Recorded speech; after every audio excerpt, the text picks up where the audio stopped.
America, keep your bombs to yourself. Stay away from our land. This is our homeland, and our freedom belongs in our own hands.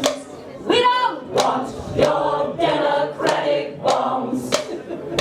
Take your poison, take your fill, and get out.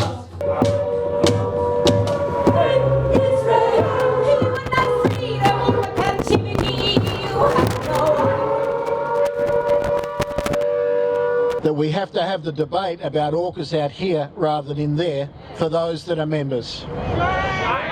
It is unfortunate that one of the worst decisions in our history, which was made by Scott Morrison, lives on in a legacy through a Labor government.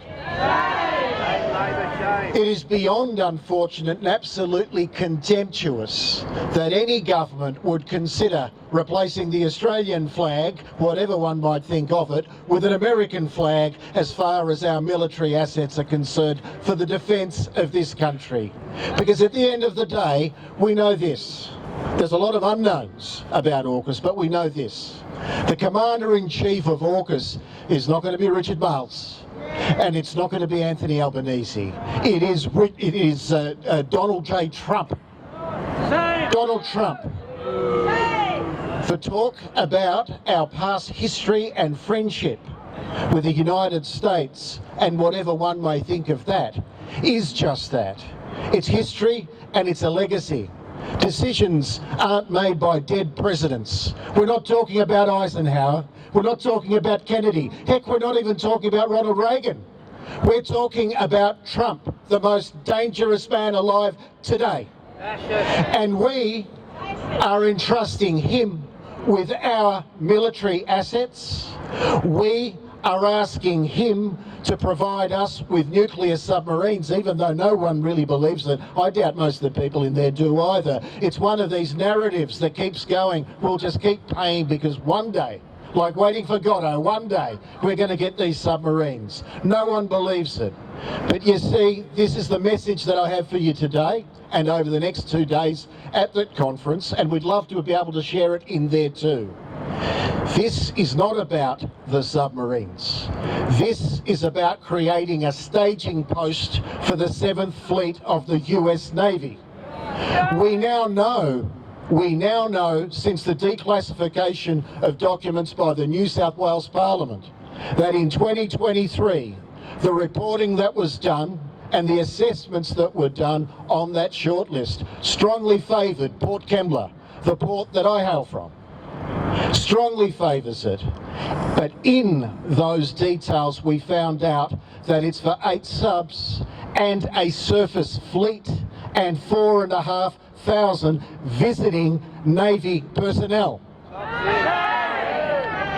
We say to the people inside, we say to our government and to everyone, that as Secretary of the Labor Council in Port Kembla, there is no way the community is going to accept our port that currently supports 14,000 jobs to just simply move away, risk those jobs for the US Navy. That is not going to happen. That is not going to happen.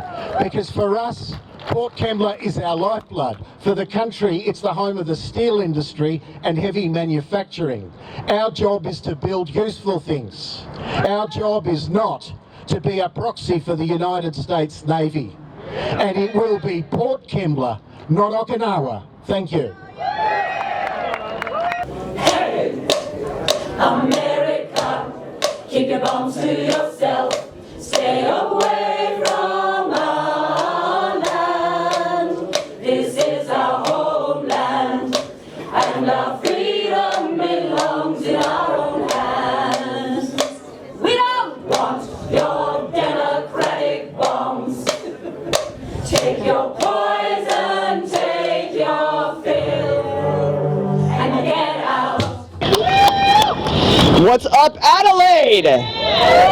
Stop orcas! Stop orcas! Look, Earth's greatest enemy, as everyone here knows, is the US imperialist system. Consequences be damned. Human life be damned. The environmental health be damned. I have visited dozens of U.S. military installations around the world, in Okinawa and Guam, across the United States, and here in Australia. And there's a common thread that goes throughout all of them. The U.S. military callously pollutes the land, dredges up these pristine ecosystems, and then lies. Poisons the local community, destroys the environment, these precious marine habitats, and then they leave because it's not their land. It's the military brass that will never be held accountable for the cancer that they're causing to the people here, for the degradation that they're causing to the animals, to the whales, the marine life, these beautiful coral reefs.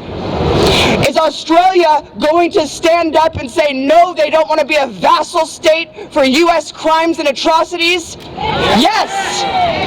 You have to stand up to your government and say no, because once the U.S. military comes, they don't leave. They don't leave, they expand.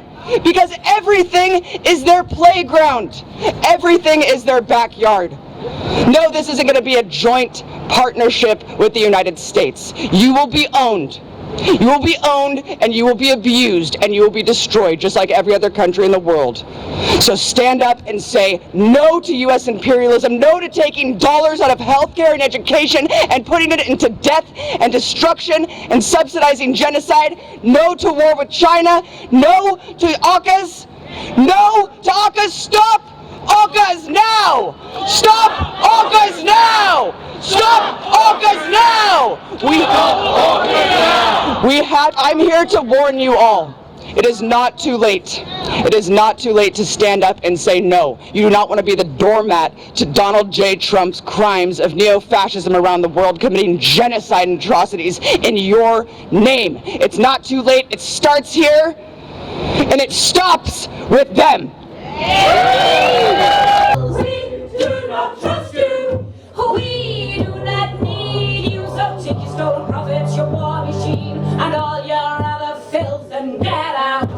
Our liberation lives only in our own hands, not in American bombs. No empire can free us. Get us out of AUKUS, labor. Get us out of AUKUS.